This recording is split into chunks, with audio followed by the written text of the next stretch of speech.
Les marées sont la résultante de trois interactions principales. L'attraction de la Lune, celle du Soleil et la rotation de la Terre. La Terre et la Lune s'attirent mutuellement, c'est l'attraction gravitationnelle. Cependant, le point de la Terre le plus éloigné de la Lune est moins attiré que le point le plus proche. Tout se passe donc comme si la Terre était étirée.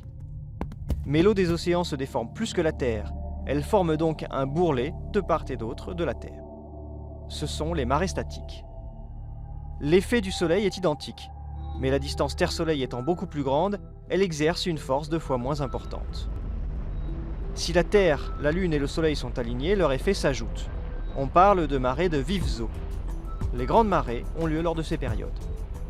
Si la Terre, le Soleil et la Lune sont à angle droit, leur effet se contrecarre. On parle de marées de mortes eaux. Toute cette mécanique est cependant perturbée par la rotation de la Terre.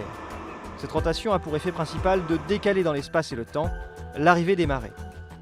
Ainsi se forment à la surface des océans des ondes de marée de plus ou moins grande amplitude. Les courants, la profondeur et la forme des côtes influencent également fortement ces ondes. C'est ce qui explique que par endroits, il y a 2 marées par jour, c'est le cas sur la côte atlantique de l'Europe, alors que par ailleurs, il n'y en a qu'une.